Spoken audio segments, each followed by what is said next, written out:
गोरखा हित सर्वोपरि.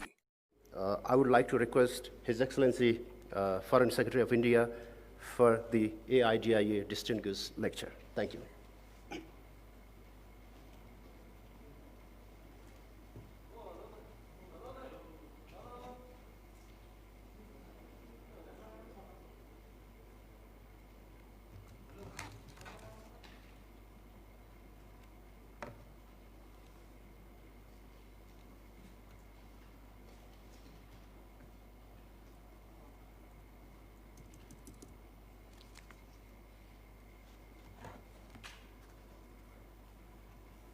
This thing is there. Is it? It's working, huh?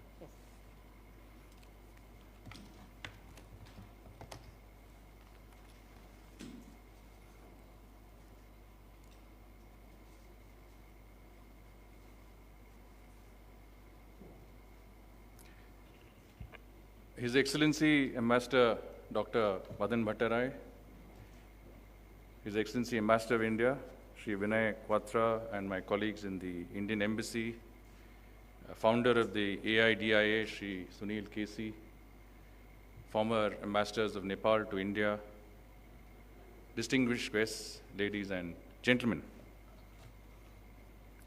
Namaste and good morning. तपाईहरु सबैको साथसाथै भर्चुअली जोडिनु भएका नेपाली मित्रहरूलाई सम्बोधन गर्न पाउनु मेरो लागि सम्मान र सौभाग्यको कुरा हो।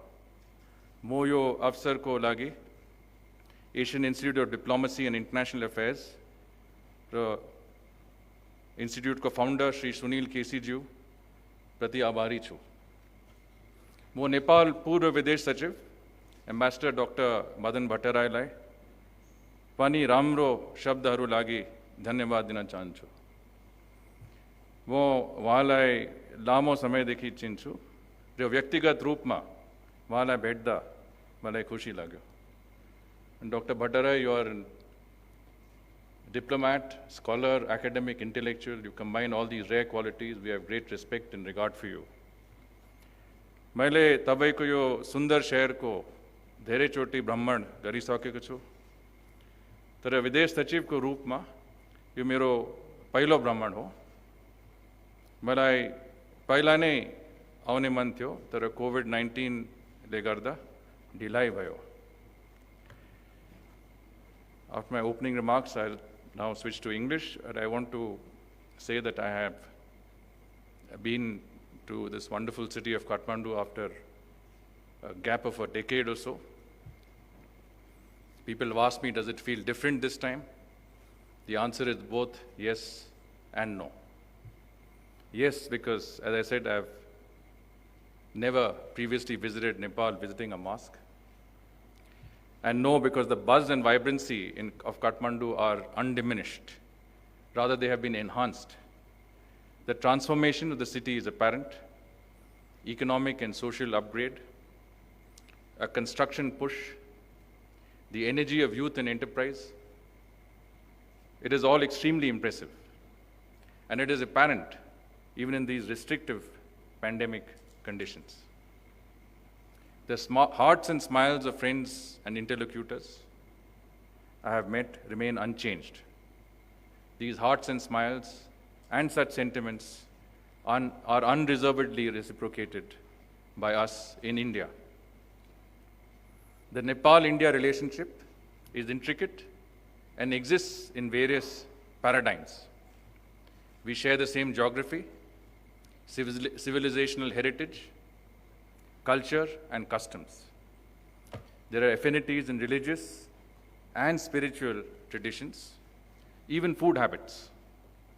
The people-to-people linkages are so strong and so powerful that, quite frankly, we in government only complement these.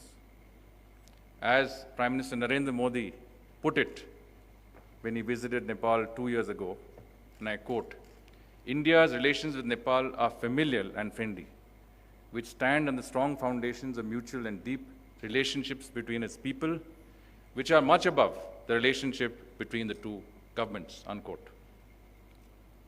Recent years have given the relationship a new momentum. For India, Nepal is fundamental to our neighborhood first approach. India's development and modernization are incomplete and intrinsically and symbiotically linked to the development and modernization of neighboring countries such as Nepal. That is why leaders from our neighboring countries were invited to Prime Minister Modi's swearing-in ceremony in 2014 and in 2019. We are deeply appreciative of the Nepalese leadership's gesture in traveling to New Delhi for these cherished occasions. They celebrated our mutual commitment to inclusive democracy and governance, dedicated to the welfare of all citizens and all sections of society. Our Prime Minister's visit to Nepal in August 2014 was the first at that level in 17 years. It injected a fresh energy into the relationship and created a steady stream of two-way travel and developmental initiatives. Over the past 6 years, Prime Minister Modi has visited Nepal 4 times, and the Prime Minister of Nepal has been welcomed in India 7 times. At the level of head of state or head of government, our leaders have met 16 times. At the level of foreign minister, our joint commission has convened 3 times, and there have been innumerable other official engagements. Our bilateral calendar has never been busier. Our people, Nepal's people and India's people, are our strength, and our endeavors are meant to assist and enable them. Our aspiration of Sabka Saath, Sabka Vikas, Sabka Vishwas, and your goal of Samridh Nepal, Sukhi Nepal are entirely compatible. In my meetings here in Kathmandu, with the President, the Prime Minister of Nepal, the Foreign Minister, and my counterpart, the Foreign Secretary, and other dignitaries and officials, I have been left with no doubt that our countries are on the same page and share the same vision. I must acknowledge here that the welcome that my delegation and I have received has been both moving and memorable. Friends, aside from our common civilizational inheritance, India's relationship with Nepal rests on 4 pillars: development cooperation, stronger connectivity, expanded infrastructure, and economic projects, easier and enhanced access to educational opportunities in India for the young people of Nepal. Underlying all of these is a steadfast principle. We will work to Nepal's priorities. The structures that the pillars hold up is also well-defined and unchanging, mutually beneficial to people contacts, and in all of this, technology, particularly digital technology, to my mind, is a force multiplier. India sees itself as Nepal's foremost friend and development partner. Developmental experiences that we share with you are developmental experiences that have proved successful and beneficial in our own country.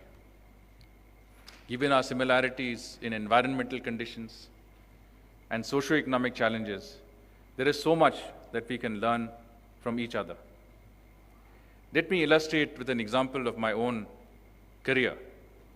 As a younger officer, I have vivid memories of an iodized salt program that India supported in the hilly and remote districts of Nepal.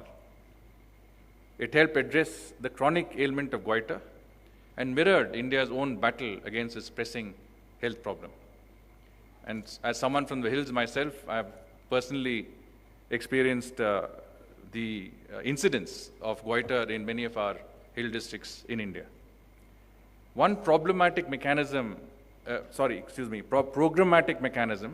that we have used to good effect is that of the high-impact community development projects implemented in Nepal with India's support.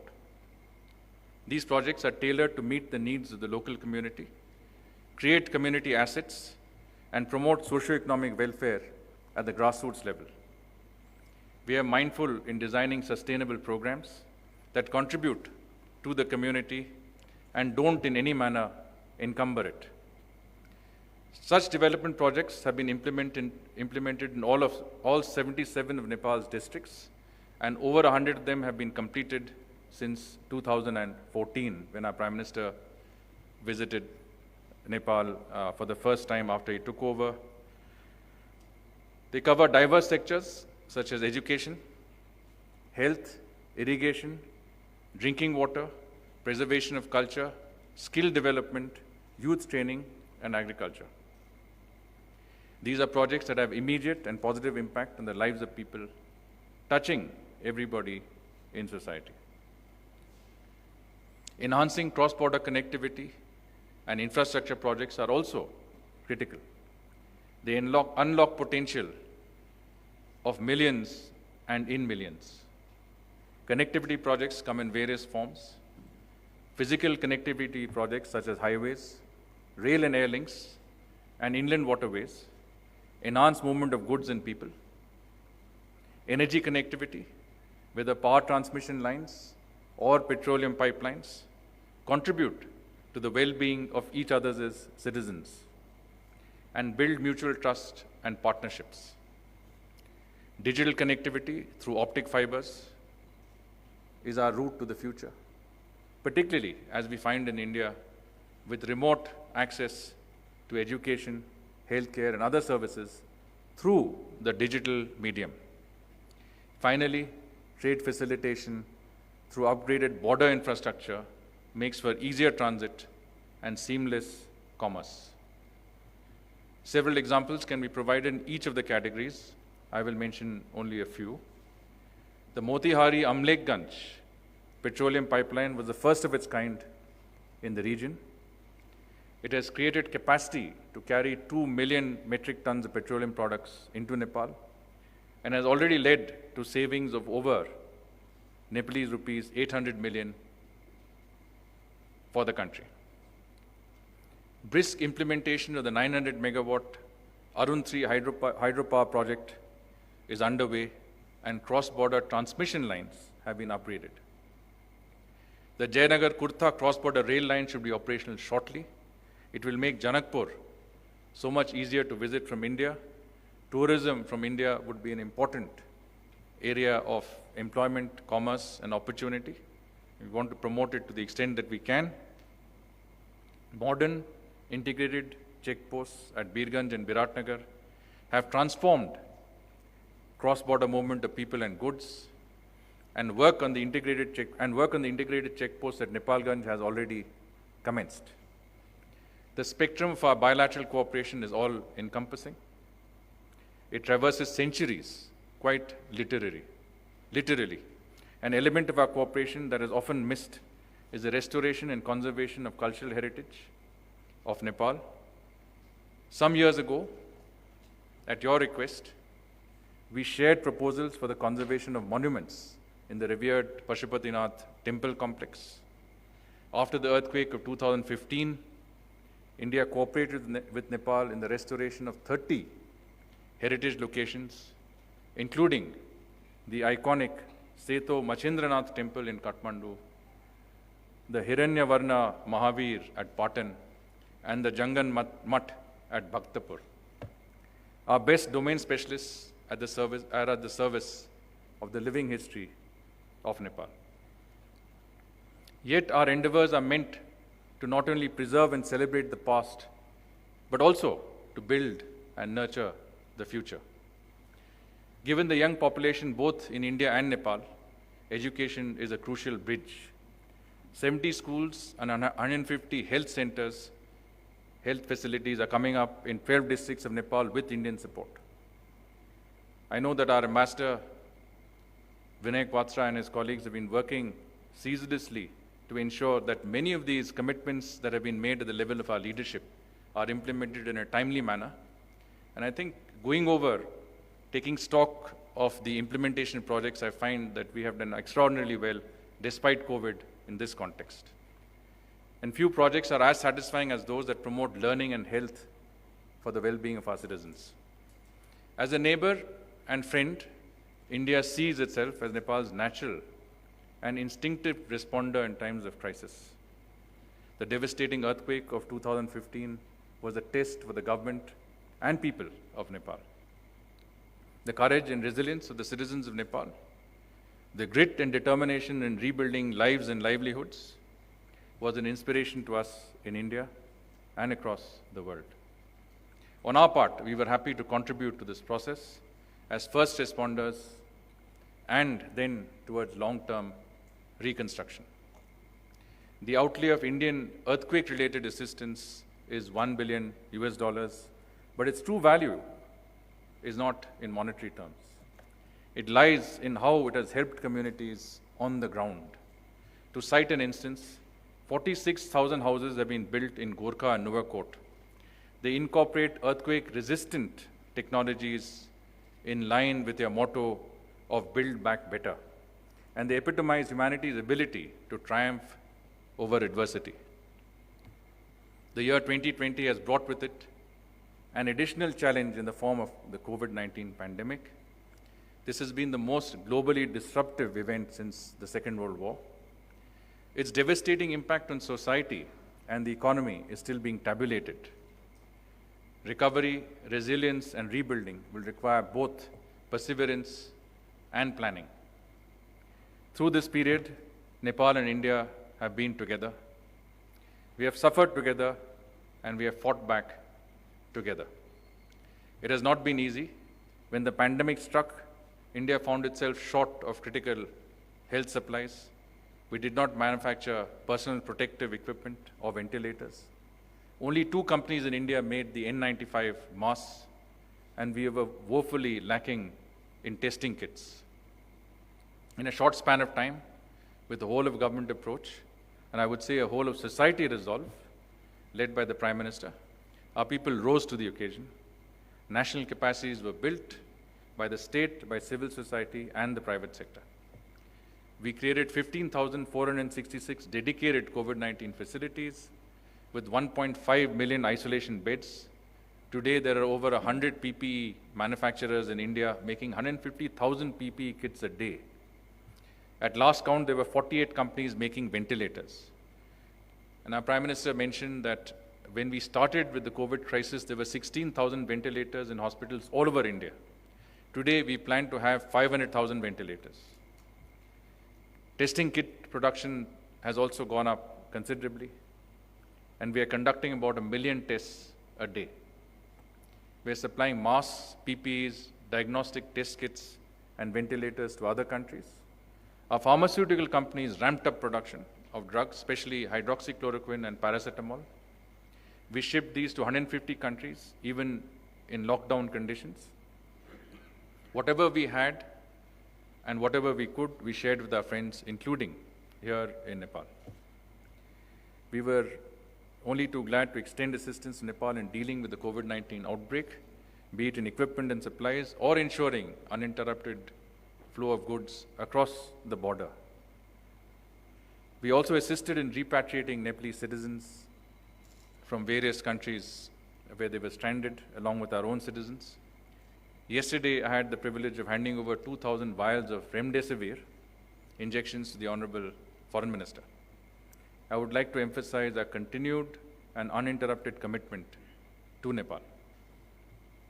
We are on the cusp of the availability of a vaccine for the novel coronavirus. As the world's largest manufacturer of vaccines, India is at the forefront of this effort.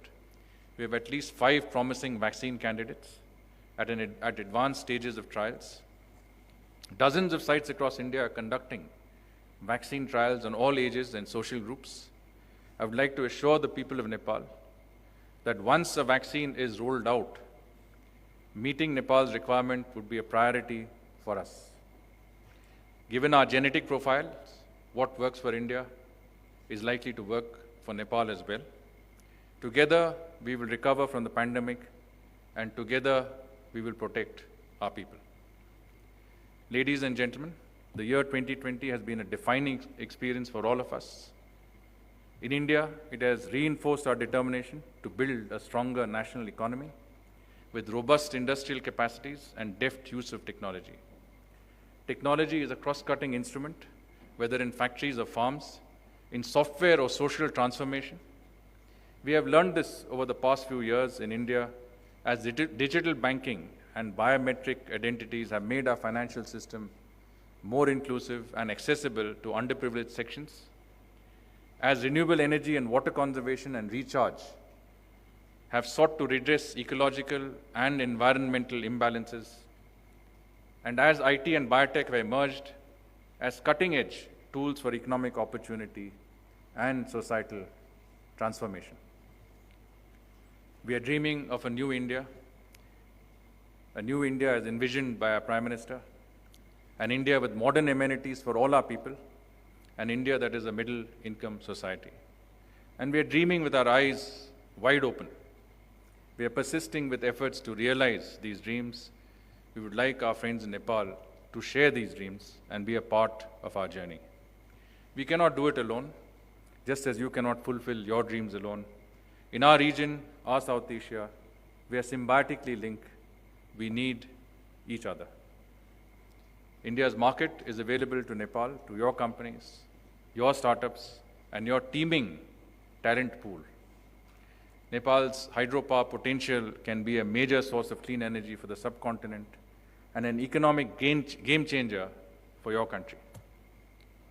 Together, we can find solutions to climate change and environmental concerns that trouble us. Together, Nepal's youth and India's young people can explore the exciting age of technology and innovation. India's educational institutions, research and skilling centers, and startup ecosystem are primed to forge partnerships with Nepal. India's rise, India's economic growth, and India's modernization are inextricably linked to our region and our geography.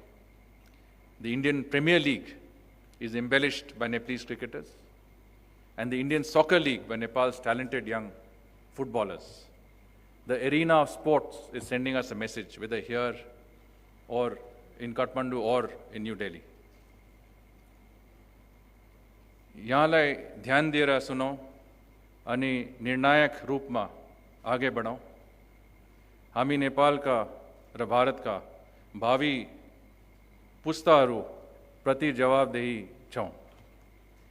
घनिष्ठ मित्र र छिमेकीको रूपमा हामीसँगै काम गर्न आवश्यक छ। हामीले हाम्रो युवाहरूको आकांक्षालाई पूरा गर्न आवश्यक छ। सशक्त सहकार्यमुखी भारत नेपाल सम्बन्ध दुई देशका जनताहरूको हितमा छ।